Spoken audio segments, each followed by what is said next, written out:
Bienvenidos a Club de Prensa en NTN 24. Transmitimos desde Washington, a 3 cuadras de la Casa Blanca. Y no olviden ustedes que al final de este programa, si lo quieren ver completo o si quieren ver a partes, lo pueden encontrar en nuestra página de Facebook o también por nuestra cuenta de Twitter. Y si quieren oír el audio, si quieren escuchar todo el programa, lo pueden encontrar en SoundCloud.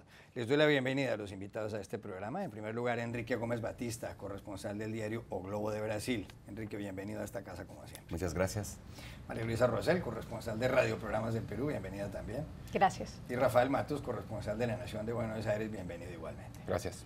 Vamos a hablar de Brasil inicialmente, pero me contaba usted antes de empezar este programa que acaba de estar usted en su país y que hay un preocupante incremento de la criminalidad. ¿Y qué es lo que está pasando? Sí, Juan Carlos, volví martes de Brasil y lo que vemos es que parece que en Ciudad de Río, por ejemplo, parece que volvemos a los años 80. Los números de muertes creció fuertemente. Este año más de 91 policiales han sido muertos en Río, solamente en la ciudad de Río. Más de 80 personas fueron muertas por balas perdidas, o sea, personas que no estaban en conflicto entre traficantes, criminales y la policía. Y creo que todo eso, desafortunadamente, tiene que ver un poco con la situación política de Brasil. ¿Por qué? Porque en Río, donde hay más casos de corrupción, donde hay más, por ejemplo, el exgobernador está preso, tiene más de 10 acciones criminales contra él, es donde la situación está más grave. O sea, los policiales, por ejemplo, están sin recibir sueldos desde abril, por la crisis económica, crisis política, que está más fuerte en Río. Río creo que se benefició más fuerte cuando los momentos buenos de Brasil, cuando fue todo el optimismo con los Juegos Olímpicos y todo eso, y ahora sufre más con toda la depresión y todos los problemas que vi en Brasil. Bueno, quiero preguntarle a propósito de la situación política por una decisión que tomó ayer la Cámara de Diputados. Se estaba sometiendo a consideración una moción según la cual se podía impedir que el presidente Michel Temer, el hombre que reemplazó desde el año pasado a Dilma Rousseff, la presidenta que fue destituida por haber maquillado las cuentas públicas, la idea era votar si se iba a procesar o no a Temer por presuntamente haber recibido unos sobornos. Y la Cámara de Diputados ha favorecido a Temer por 263 votos, se necesitaban 172, ese número de diputados dijeron que es mejor no suspender al presidente Temer y que él siga gobernando. Él está en el Partido Movimiento Democrático Brasileño, y eso que durante todo este proceso hubo algunos momentos realmente casi que pintorescos. Había gente que gritaba "Fora Temer", otros tiraban documentos al piso, había gritos y demás. Aquí la pregunta es, ¿se salvó finalmente Michel Temer? Hay que recordar que en el Brasil hay elecciones en octubre del año entrante y que el próximo presidente brasileño se posesionará el 1 de enero del año 2018. ¿Se salvó Temer de aquí hasta allá? Yo creo que sí, Juan Carlos. Claro que es como vosotros están comparando, hablar de hacer progresiones de Brasil es siempre muy complejo en este momento, pero lo que pasó es que mostró una fuerza muy grande para Temer. Ha ganado más de la mitad de los 513 diputados, mismo con todos los escándalos, con todas las denuncias, mismo teniendo solamente 5% de aprobación popular. Temer. ¿Cuánto, perdón? 5%. O sea, solamente. la popularidad de Michel Temer, presidente del Brasil, está en el 5%. En 5%, o sea, bajísima. O sea, mismo en contra, los diputados votaron en contra de sus electorados, pueden poner en riesgo sus elecciones en el próximo año, pero votaron por el gobierno. Eso fue muy fuerte y eso muestra la fuerza que tiene Temer en este momento dentro del Congreso, y gracias a algunos puntos, principalmente porque ha liberado mucha verba oficial del gobierno para obras de los diputados. O sea, ha desviado dinero de ministerios importantes como de salud, de educación, para obras de diputados, un escándalo en Brasil, porque también hay muchos que están involucrados en estas investigaciones y creen que mantener Temer es importante para intentar enfriar un poco las investigaciones. Para que no los investiguen. O sea, hay diputados que creen que si Temer continúa la presidencia no los van a investigar. Sí, incluso los procuradores que están de la fuerza de la Lava Jato han dicho eso, que con este gobierno se está así cortando recursos para la Policía Federal, para las investigaciones. O sea, es un señal muy mal, muy débil, y que crees que muestra que Brasil volvió a ser el Brasil de antiguamente. O sea, hasta ahora estamos un poco esperanzosos de que estaba limpiando la política, haciendo cosas, y fue un paso para atrás, en mi opinión, porque tiene que permitir la investigación. No estamos hablando de condenar, o sea, que vimos que la política volvió a suplantar la policía o los crímenes. Incluso se habla en Rafael Matus de que el presidente Temer logró retirar durante un tiempo del gabinete ministerial a casi 10 ministros o a 10 ministros para que ellos recobraran su escaño en la Cámara de Diputados de manera que pudieran votar y para favorecer a Temer.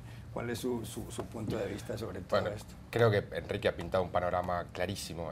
Temer demostró ayer que tiene un control bastante sólido y férreo en Brasilia. Los mismos diputados que sacaron a Dilma Rousseff del gobierno por muchísimo menos, ayer lo sostuvieron a él a pesar de que había evidencias muy sólidas en su contra.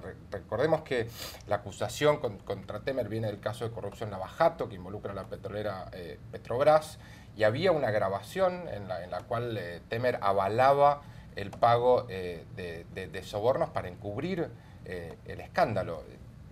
Y como bien decía Enrique, es un presidente impopular, 5% de popularidad.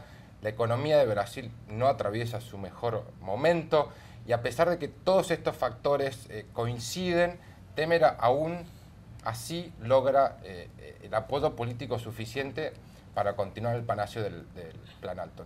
No veo que pueda haber algún elemento nuevo que sea más poderoso que lo que ya hemos visto como para terminar de sacarlo de poder, más teniendo en cuenta que, como bien decías, hay elecciones presidenciales el año próximo. Brasil ya pronto va a entrar en clima de campaña electoral y nadie parece querer remover el avispero hasta ese entonces.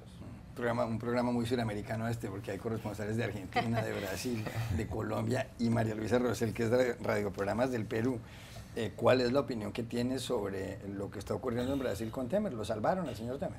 Sí, bueno, yo coincido con Rafael y con Enrique. Temer probablemente es muy impopular, pero es tremendamente hábil porque ha logrado hacer concesiones con los diputados, concesiones para darles dinero en las jurisdicciones respectivas de estos diputados y también concesiones en áreas y con sectores que están representados en el Congreso. Me refiero a los sectores de los latifundistas, de los terratenientes brasileños, que se oponen a ciertas medidas, por ejemplo, limitar ciertas jurisdicciones que son de territorio de indígenas brasileños. Los latifundistas no quieren eso, y otros sectores como energéticos que también quieren tener mayores facilidades, y Temer parece que ha dado su brazo a torcer y les ha dado esas facilidades. La otra cosa que me llama mucho la atención es que, a diferencia del clima que hubo cuando hubo digamos, todas las masivas protestas en las calles de Brasil para sacar a Dilma Rousseff y todo lo que rodeó la salida de Dilma Rousseff de la presidencia, esta vez no hemos visto la agitación política que vimos el año pasado.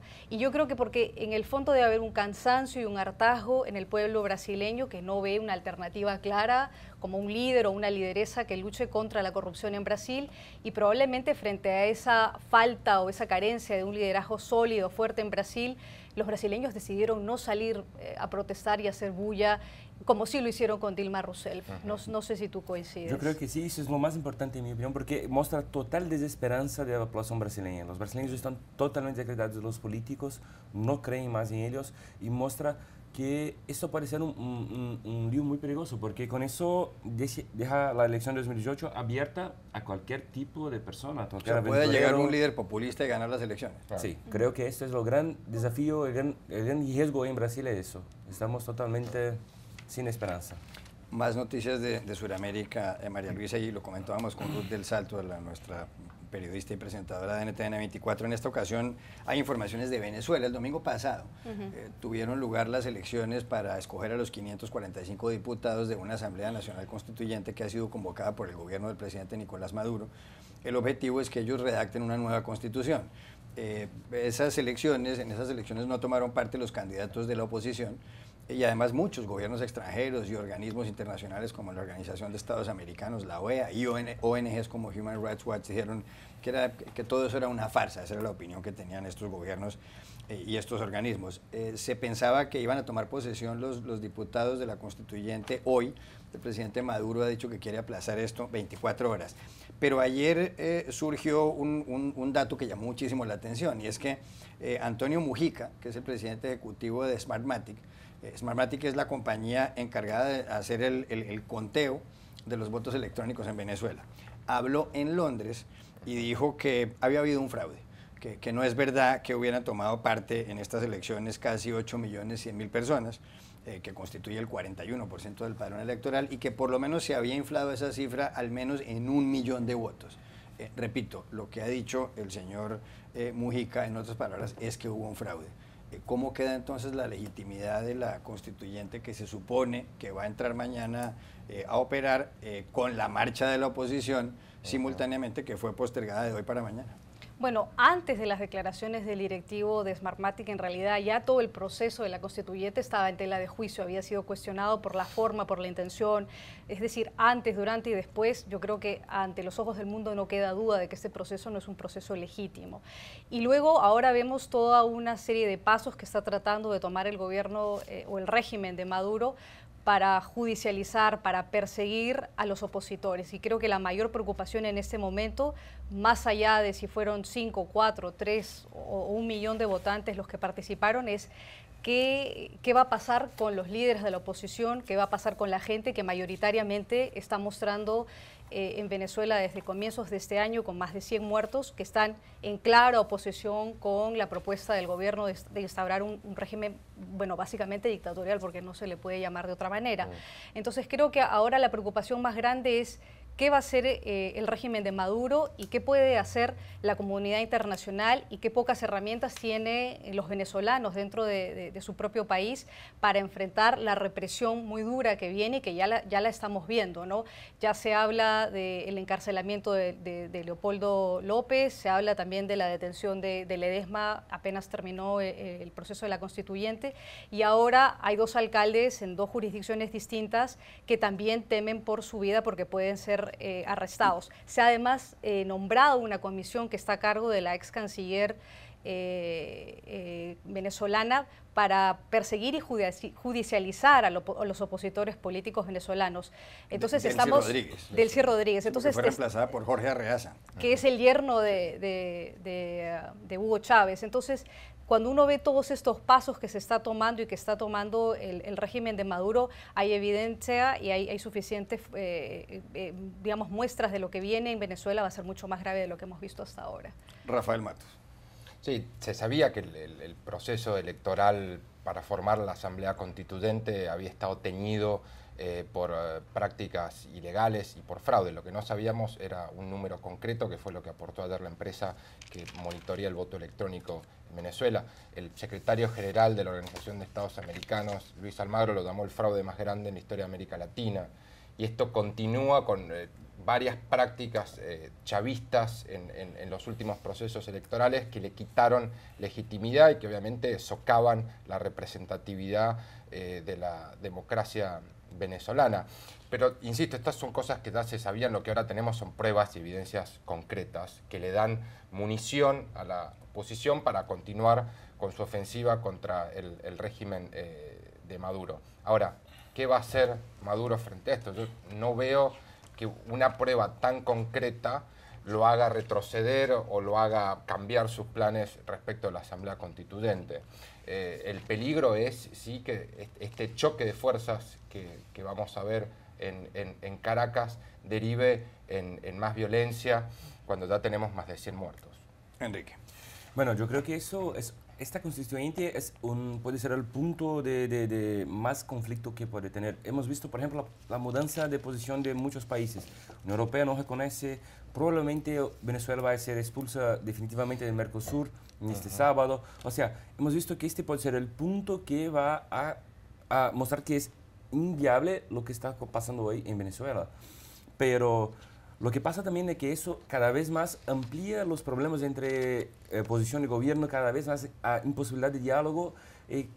Por triste que parece, en mi opinión, no va a haber una solución sin más violencia, sin más muertes, sin más sufrimiento para el pueblo venezolano. Creo que eso es lo más triste que vemos, que el régimen de Maduro está elevando hasta el límite del límite para intentar mantenerse en poder, intentar mantenerse con esta situación que no es más viable. Más noticias de Sudamérica. Quiero oír una opinión de María Luisa Rosal. Hemos hablado aquí de Brasil y de Venezuela, y también hay que hablar de Colombia. María Luisa ha sido corresponsal también por mucho tiempo de emisoras de radio colombianas aquí en Washington. Ayer habló en el Congreso de Estados Unidos William Brownfield. William Brownfield es el subsecretario de Estado para Asuntos de Narcóticos internacionales de Estados Unidos. Y el señor Bromfield, que también ocupó la embajada de Estados Unidos en Colombia entre el año 2007 y el año 2010, estaba en esta audiencia donde se estaba analizando el aumento del área cultivada de coca en territorio colombiano. Desde el año 2014 ha habido un aumento de más del 200% en esa área. Hoy en día hay 200.000 hectáreas de coca cultivadas en Colombia. Es el país que está produciendo nuevamente mayor cantidad de coca en el mundo. Y el señor Bromfield dijo lo siguiente: somos amigos, somos socios, somos la mejor asociación de dos países en todo el hemisferio y vamos a resolver este problema. Pero tenemos que aceptar que tenemos un problema y coordinar una solución. Como acaban de escuchar en esta audiencia, si no llegamos a una solución aceptable para ambos países, bastante pronto van a presentarse problemas políticos y bilaterales, y eso es lo que quiero evitar. Hay que recordar que Estados Unidos y Colombia han puesto en marcha desde el año 2000, cuando estaban Bill Clinton en la Casa Blanca y Andrés Pastrana de presidente en Colombia, lo que se llama el Plan Colombia, por el cual Estados Unidos le ha dado 10.000 millones de dólares a Colombia, un plan que aparentemente, según los analistas, ha funcionado. Y es una relación especial la que existe entre Colombia y Estados Unidos, sin ninguna duda. Corre peligro ese nexo diplomático tan estrecho y tan fuerte entre Bogotá y Washington como consecuencia de estas declaraciones, ¿o es esto una advertencia, lo de Bromfield? O sea, las declaraciones en este contexto que hace Bromfield son importantes porque es la postura de Estados Unidos en una audiencia en el Congreso y porque Estados Unidos además es un importante actor dentro del proceso de paz de Colombia en esta nueva etapa en donde la FARC entra de ser una agrupación terrorista a formar parte de la vida política, porque se va a convertir en partido político. Entonces, en ese contexto, estas declaraciones son importantes. Pero lo que me parece que es un poco complicado en este momento es en la situación que deja Estados Unidos a Colombia al básicamente decir públicamente que Colombia tiene que hacer más para erradicar los cultivos. En ese momento lo que el gobierno colombiano ha hecho básicamente es impulsar la erradicación manual. Desde el punto de vista de Bromfield no es suficiente y lo que además quiere Estados Unidos es fechas específicas, metas específicas para lograr la meta final del 2017, que es erradicar 100.000 hectáreas al final del año. En este momento Colombia está muy lejos de llegar a esa meta y se presentan dos obstáculos complicados para Colombia. Uno, como lo dijo Bromfield, es que Estados Unidos no está en condiciones de ayudar a la erradicación con la aspersión aérea que se hacían con aviones de Estados Unidos. La fumigación con glifosato. Exacto. Fue suspendida en Colombia. Pues fue suspendida. Hay una, si no recuerdo mal, hay un aval de la Corte Suprema de Justicia colombiana que no permite que esas fumigaciones se sigan haciendo por el hecho de que dañan la salud de los colombianos en esas jurisdicciones. Entonces, por un lado, Estados Unidos no puede hacer más logísticamente y por otro lado, Colombia no tiene otros mecanismos suficientes en este momento con los que pueda lograr la meta del 2017. Entonces, creo que sí es muy complicado para Colombia en este momento luego de estas declaraciones. Esto del narcotráfico, mientras sigan existiendo consumidores que esencialmente están en Estados Unidos y en Europa, pues seguirá habiendo oferta en países pobres como Colombia. Ya regresamos a Club de Prensa. Volvemos a Club de Prensa en NTN 24 desde Washington. En los últimos minutos, en Rafael Matus, el periódico The Washington Post ha revelado textualmente una conversación que sostuvo hace unos meses el presidente de Estados Unidos, Donald Trump, con el presidente de México, Enrique Peña Nieto. Hay que recordar que desde el primer día en el que el señor Trump lanzó su candidatura presidencial, pues dijo que de México lo que llega a Estados Unidos son violadores y criminales y una que otra buena persona. Y además a lo largo de la campaña manifestó que va a terminar de construir un muro que separe a México de Estados Unidos y que México va a pagar por el muro, lo dijo repetidamente. Ahora se ha conocido esta conversación telefónica entre los dos, pero hay algunas novedades de lo que Trump le decía a Peña Nieto. Exactamente, ¿qué es lo que cuenta el Post? Bueno, recordemos, esta fue una de las primeras conversaciones que tuvo Trump con Enrique Peña Nieto como presidente. Terminó bastante mal. En ese momento, cuando se conoció la noticia, Peña Nieto decidió suspender un viaje que tenía previsto para reunirse con Trump en Washington, justamente porque no había habido acuerdo entre ambos mandatarios cuando conversaron por teléfono respecto del tema más ríspido que existe en la relación bilateral, que es la construcción del polémico muro en la frontera entre Estados Unidos y México. Esta promesa de campaña fue el gran ícono de la campaña de Trump, un símbolo de su plataforma xenófoba, nativista, que prendió muy bien en la base más ultraconservadora del Partido Republicano. Y acá en el transcript que revela el Post, una nueva filtración de la Casa Blanca, otra más que le trae un nuevo dolor de cabeza a Trump, le dice que por favor no le puede seguir diciendo a la prensa que no va a pagar por el muro, que es un problema político. Trump presenta el muro como un problema político para ambos, dice que es uno de los temas menos relevantes de los que estamos hablando, pero políticamente puede ser el tema más importante. Y él le dice que de alguna manera puede encontrar una fórmula para terminar de dirimir el conflicto por el muro. Cualquier persona que hoy esté mirando Twitter, todos en Washington están prendidos fuegos, comentando en esta nueva explosiva, reveladora filtración revelación del Washington Post, que además también le da un dolor de cabeza en el Congreso. Uno de los comentarios de Trump respecto del tráfico de drogas, ¿no? Dice que los narcotraficantes mexicanos son very tough hombres, y le dice a Peña Nieto que quizá sus soldados le tienen miedo a los líderes y a los cárteles, pero que los soldados norteamericanos no, y es cuando le ofrece, ¿no?, asistencia militar. Fue uno de los temas que también se comentó cuando primero se conocieron, se supo esta noticia en enero pasado. Y ahí Trump le dice que uno de los motivos por los cuales ganó el estado de New Hampshire en las primarias presidenciales fue porque New Hampshire está infectado de drogas. Y ahora una de las senadoras de New Hampshire, te voy a decir ya mismo el nombre, le dijo que en New Hampshire lo que tienen es un problema de drogas. La senadora Maggie Hassan, ¿no?, la responde a Trump por Twitter sobre su comentario en New Hampshire. Como sabe, New Hampshire y otros estados a lo largo de América tienen una crisis por abuso de sustancias. Claro. Hoy vamos a estar todo el día comentando sobre esta nueva revelación del Washington Post. Bueno, más información sobre el presidente Donald Trump, y esto tiene que ver con la inmigración legal aquí en Estados Unidos, María Luisa. Ayer el presidente Trump manifestó su respaldo a una iniciativa que han planteado en el Congreso Tom Cotton, un congresista de Arkansas, y David Perdue, de Georgia. Lo que pretenden ellos es que se reduzca la inmigración legal más o menos a la mitad en 10 años. Hoy en día, y así lo cuenta además también Rafael Matus en un artículo, y ustedes en las informaciones que han dado en sus respectivos medios de comunicación, Estados Unidos concede alrededor de 1 millón de permisos de residencia, de tarjetas verdes, lo que en inglés se conoce como green cards. Lo que quieren este par de miembros del Parlamento estadounidense, del Congreso estadounidense, es que se reduzca el primer año un 41% la concesión de esas visas, y que además eso llegue a reducirse a un 50% esa disminución dentro de 10 años. Y además se va a privilegiar a los inmigrantes que hablen inglés. Esencialmente van a ser las personas o a los que estén más cualificados académicamente, van a ser quienes reciban esencialmente este tipo de permisos.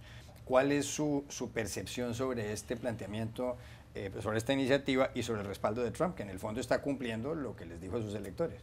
Sí, esa parte no nos debe sorprender.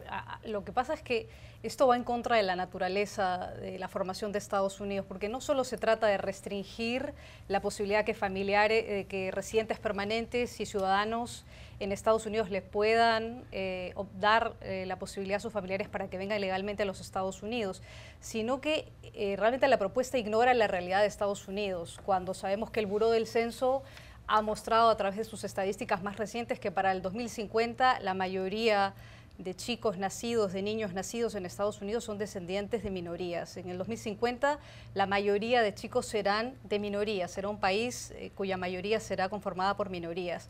Entonces va en contra de la naturaleza del país, en contra de la realidad de la conformación o de la nueva conformación demográfica de Estados Unidos.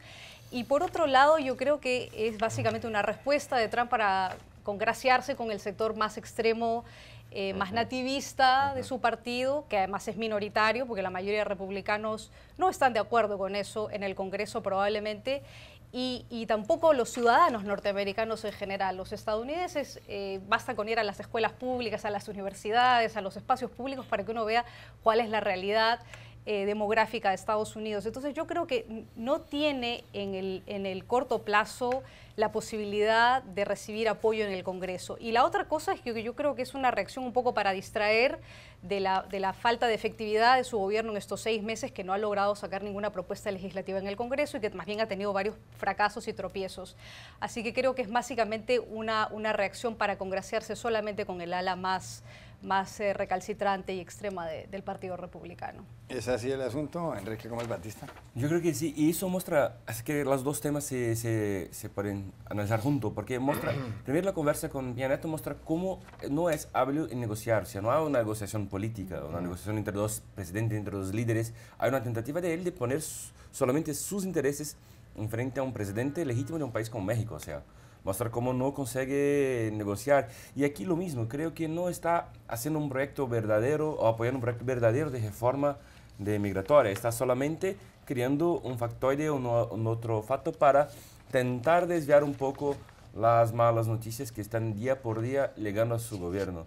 Trump, en verdad, hablé con unos especialistas, está haciendo una amenaza sin dientes ni uñas, o sea, realmente este proyecto hoy como está no tiene mucha posibilidad de ganar, de avanzar. Hemos visto que Trump no consiguió aprobar ni mismo la reforma del sistema de salud, que era una cosa que unía a todos los republicanos. Este tema es un tema complejo y va en contra, incluso los republicanos de estados que tienen más migrantes no van a poner votar contra él, van a perder votos. O sea, cada vez más el voto latino es importante en este país y hablar países electores, tú no podrás más traer su mamá, su abuelo, su hermano para acá, será fatal para esos políticos, ¿no? A pesar, tenemos que lembrar que no es tan sencillo así obtener green cards.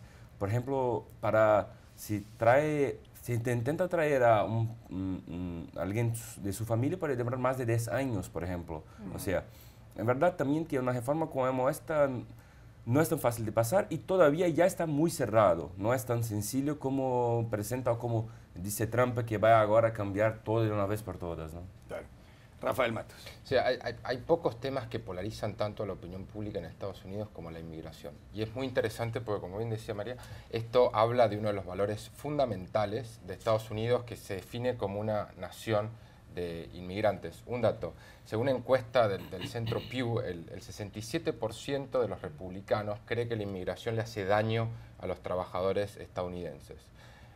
Pero solamente el 30% de los demócratas opina lo mismo. Son visiones antagónicas respecto de cuál es el impacto de los inmigrantes sobre la economía de Estados Unidos. Otro tema, hay un consenso bastante sólido entre economistas y expertos de inmigración sobre los beneficios que la inmigración y los extranjeros generan en la economía no solamente de Estados Unidos, sino de cualquier otro país. Los inmigrantes son más emprendedores, los inmigrantes tienden a tener un espíritu innovador mayor que los nativistas y sobre todo los inmigrantes, en particular en el caso de Estados Unidos, se hacen cargo de trabajos que los nativos no quieren tomar. Esto, si uno va a las fincas de Alabama, por ejemplo, las personas que están cosechando tomates son mexicanos, son centroamericanos, no son estadounidenses. Y ninguno de estos temas está presente en el proyecto de ley que respalda Trump, que es un proyecto de ley que solamente creo tiene como objetivo, como bien decían acá los colegas, satisfacer el paladar xenófobo de la base dura de Trump, que ve a la inmigración como una amenaza y no como un pilar de la economía y del país. Claro. Hubo ayer en la Casa Blanca, Enrique, una especie de rifirrafe entre Stephen Miller, un asesor del presidente Trump en materia de inmigración, y un reportero, un periodista de la CNN que se llama Jim Acosta. Por supuesto, de tener por su apellido, uno se imagina algunos antepasados hispanos. Cubanos. Le decía, sí. cubanos. Es hijo de cubanos. Y le decía el señor Acosta a Stephen Miller que este tipo de proyectos van en contra de lo que dice la base de la Estatua de la Libertad. La Estatua de la Libertad, que fue donada por el gobierno francés, creo que en 1886, al gobierno de Estados Unidos, que mide 46 metros de alto y que está en una isla muy cerca a Manhattan, en Nueva York. La estatua que cuando venían los inmigrantes de Europa, pues la veían llenos de ilusión. Decía el señor Jim Acosta, le decía a Miller, hombre, es que la estatua no dice que hay que hablar inglés para poder llegar a este país. No se trata de eso, porque entonces, desde luego eso es controvertible. Aquí solamente se podrían recibir personas de la Gran Bretaña o de Australia, y de muy pocos países en donde se habla inglés. Y es raro esto del nacionalismo porque, como bien decía el doctor Samuel Johnson, el gran intelectual inglés en el siglo XVIII, el nacionalismo es el último refugio de los canallas. Y por otro lado, basta con que uno se haga un examen de ADN para darse cuenta de que todos somos inmigrantes en todas partes. Aquí no hay nadie que sea de un solo lugar. Es a veces tonto, y esto lo dice el filósofo español Fernando Savater, creerse de un sitio. Él cita una frase de alguien, de algún otro filósofo europeo, que decía: todos los imbéciles han nacido en algún lugar. Esa gente que dice que es de ahí desde el principio de los tiempos se nota que no tiene pues, mayor conocimiento. ¿Cree usted que Jim Acosta tiene razón, que lo que está planteando Trump va en contra de lo que está escrito en la Estatua de la Libertad, que por lo demás está muy cerca de Brooklyn, donde nació y creció el señor Trump? Bueno, yo creo que sí, que sí. Tenemos que sembrar que sí, todo ese país fue formado por inmigrantes. Esto es para la cultura, para la historia de este país, es importante. Y este país, más que otros países, consigue aprovechar lo mejor de los inmigrantes, los refugiados. Y esa tradición, por ejemplo, es muy clara cuando vemos la diferencia entre Estados Unidos y Europa. En Europa, que vive ahora la crisis de refugiados, por ejemplo, si yo fui para vivir en España, si tengo un hijo allá, mi hijo no será español, porque tienes que tener padres españoles, de todo. Acá no, si alguien nace acá, es americano. Eso es muy hábil porque desde el principio se pone los valores americanos, los principios americanos, y la persona se cree americana, o sea, eso hace parte de la historia del país.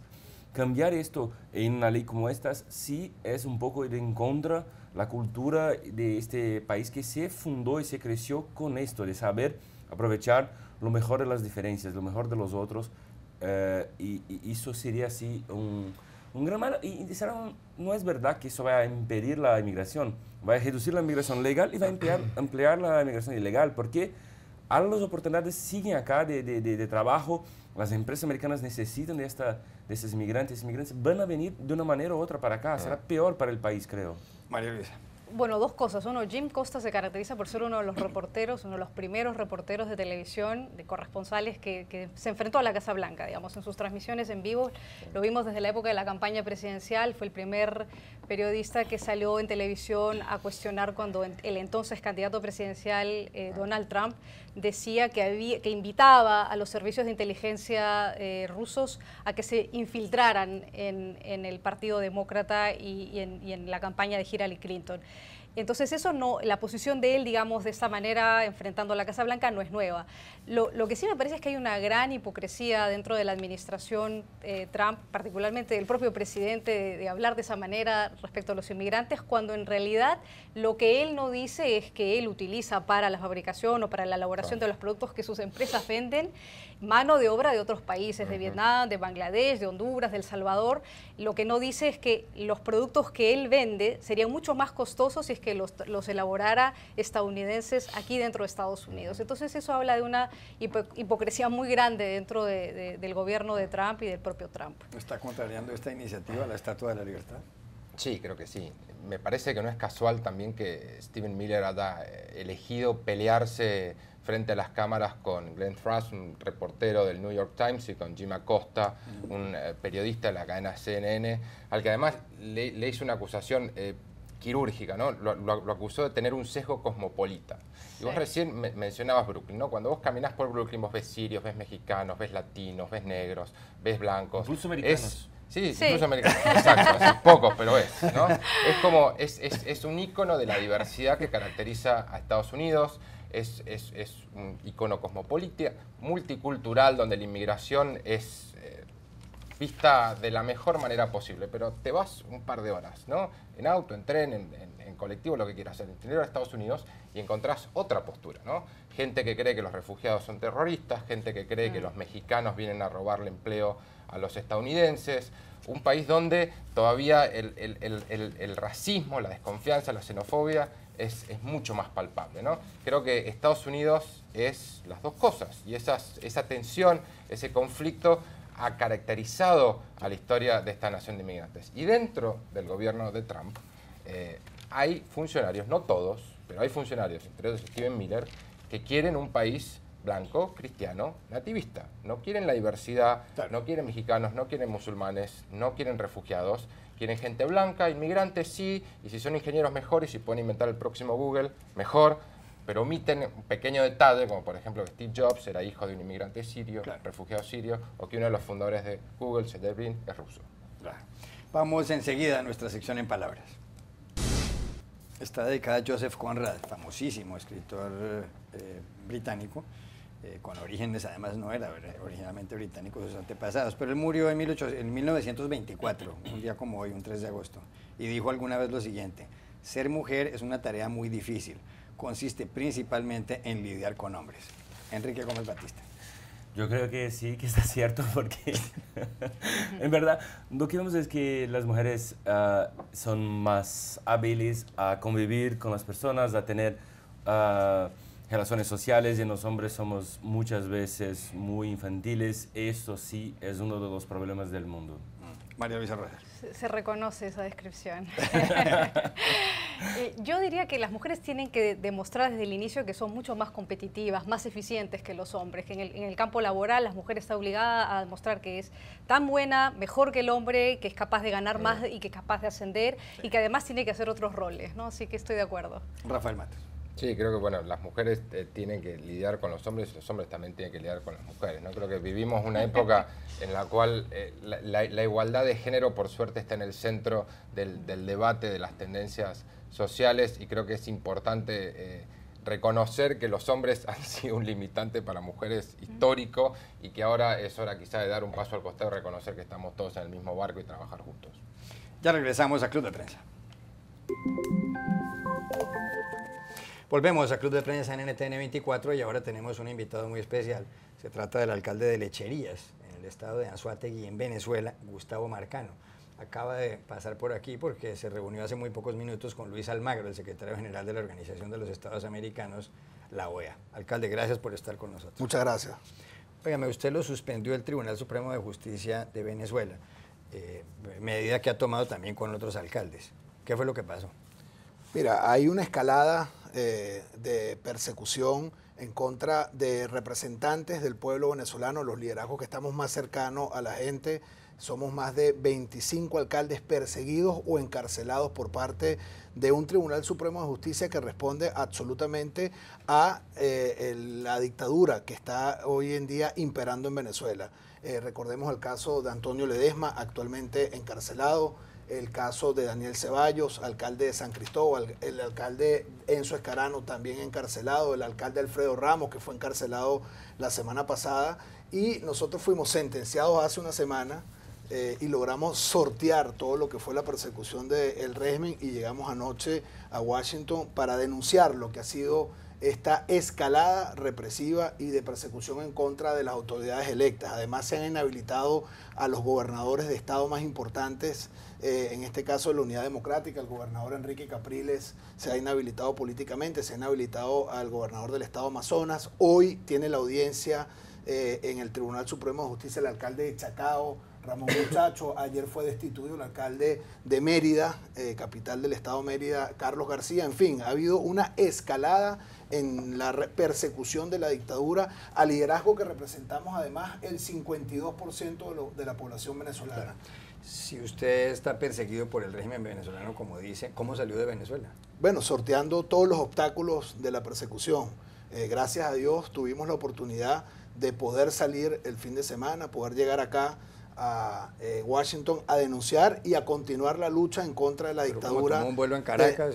No, en Venezuela no hay esas oportunidades, más bien están cerrando todos los días las aerolíneas comerciales. Imagínense para alguien en la condición de perseguido cómo se trata. Obviamente hay muchos venezolanos que van a necesitar salir, o que están saliendo en la misma condición en la que salimos nosotros, que van a requerir esta misma ruta. ¿Tuvo que ir a un país vecino, a Colombia? Tuvimos que tomar una ruta para poder llegar y salir de Venezuela. Y nosotros lo más importante es que hemos iniciado toda una serie de encuentros internacionales para denunciar lo que es esta ola de persecución en contra de los alcaldes de la unidad. Para que tengan una idea, en la última semana ya hemos sido sentenciados 3 alcaldes, y hoy hay otra audiencia que es la del alcalde de Chacao, Ramón Muchacho. Mañana el alcalde del municipio palavecino del estado Lara, en Venezuela, José Barreras, también tiene una audiencia. O sea, es un método que está utilizando la dictadura para aniquilar todo lo que es el liderazgo que está más cercano a la gente, que representamos el 52% de la población venezolana. Porque son de la oposición, en opinión de ustedes. Bueno, los juicios que se abrieron en el Tribunal Supremo de Justicia fue porque se nos ordenaba parar las protestas que se han dado desde hace más de 120 días en el país. Pararlas incluso mucho más allá de lo que puede ser la competencia de un alcalde. El derecho a la protesta además es un derecho constitucional. Nosotros somos respetuosos de la Constitución y nosotros nos hemos apegado precisamente a lo que establece nuestra Constitución Nacional, que es que todo ciudadano tiene el derecho a restablecer, a luchar para restablecer el orden democrático cuando la institucionalidad lo ha quebrantado, que es el caso de Venezuela. En Venezuela hay un golpe de Estado por parte de las instituciones, es una dictadura que se ha formalizado y lo vemos con el más reciente fraude electoral, el fraude electoral más grande que se haya cometido en América Latina en los últimos años, se ha anunciado en Venezuela el pasado domingo, corroborado, por cierto, por la empresa que ha prestado servicios en los últimos 14 años al Consejo Nacional Electoral de nuestro país, que se decía que era el mejor sistema electoral del mundo. Bueno, ayer directivos de esa empresa dijeron que las cifras de votos que se depositaron en el sistema son inferiores a las cifras anunciadas por las rectoras del Consejo Nacional Electoral. Entonces en Venezuela se ha instaurado una dictadura, se ha iniciado un proceso de persecución brutal en contra de autoridades electas por el pueblo y nosotros vamos a recurrir. Hoy nos recibió el secretario general de la OEA y vamos a recurrir a todas las instancias internacionales para buscar además medidas de protección para todas estas personas. Alcalde, ¿qué cree que va a pasar ahora en los próximos días cuando Maduro implemente la Asamblea Constituyente? ¿Qué va a hacer la oposición? ¿Cómo cree que se va a dar eso? Mira, nosotros tenemos que seguir luchando además apegados a lo que establece nuestra Constitución Nacional. En Venezuela hay una dictadura que además que ha formalizado golpes de Estado en contra de las instituciones del país. ¿Pero ustedes planean boicotear la Asamblea Constituyente? ¿Que quieren entorpecer, quieren impedir que se forme? No, la Asamblea, ¿cuál es el plan de ustedes? La Asamblea Nacional Constituyente no tiene un origen legítimo, no existe para la mayoría de los venezolanos.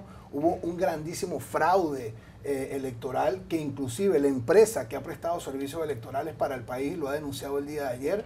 Y nosotros, desde la institucionalidad legítima del país, la Asamblea Nacional, desde la institucionalidad de la Fiscalía General de la República, incluso se ha denunciado y que se han iniciado investigaciones y se va a seguir el proceso del restablecimiento del orden democrático que se ha decretado desde la consulta popular que incluso hicimos el 16 de julio, los factores de la unidad. Ok, ¿cuándo crees que podrás volver a Venezuela? Y si su familia se quedó allá, se está intentando salir también, ¿cómo se queda eso? ¿Se está persecución a ellos, por ejemplo? Mira, la persecución ha sido tan dramática que incluso la familia, el régimen ya ha tocado el tema de familia. Actualmente hay un caso del alcalde del municipio Campo Elías en el estado Mérida, que el SEBIN, que es la policía política del régimen, fue a allanar su vivienda y como no lo encontró a él, se llevó a su hijo detenido.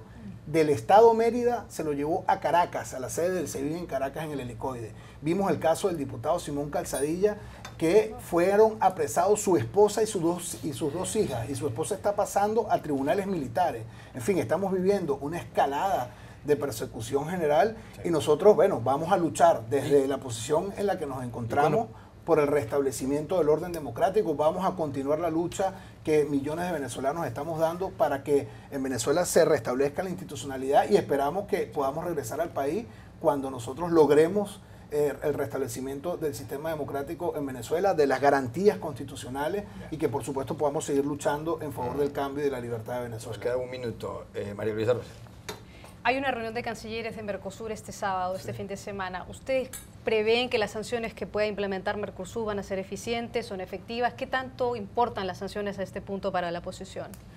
Mira, para los venezolanos, porque y es importante destacar que en Venezuela no hay una lucha gobierno-oposición, que es la lucha de millones de venezolanos en contra de un régimen que se ha declarado en una dictadura cruel, al punto inclusive de perseguir, de matar, como se ha matado en Venezuela. Llevamos más de 120 asesinados por el régimen en las últimas jornadas de protesta. Tenemos más de 620 presos políticos en Venezuela declarados por el Foro Penal Venezolano, y esos son datos que hablan de una dictadura absolutamente sin ningún tipo de tapujos. Y creo que lo más importante para nosotros es el apoyo de la comunidad internacional en esta lucha que tenemos que liderar los venezolanos, porque somos nosotros los que vamos a lograr el restablecimiento del orden democrático, pero la comunidad internacional tiene un papel muy importante que jugar en ese apoyo al pueblo venezolano. Ya regresamos a Club de Prensa. Volvemos a Club de Prensa en NTN 24 desde Washington para despedirnos porque se acabó el tiempo. Gracias, alcalde de Lecherías de Venezuela, Gustavo Marcano. Gracias, Enrique Gómez Batista, María Luisa Rosel y Rafael Matus. Y a ustedes los espero mañana nuevamente en Club de Prensa.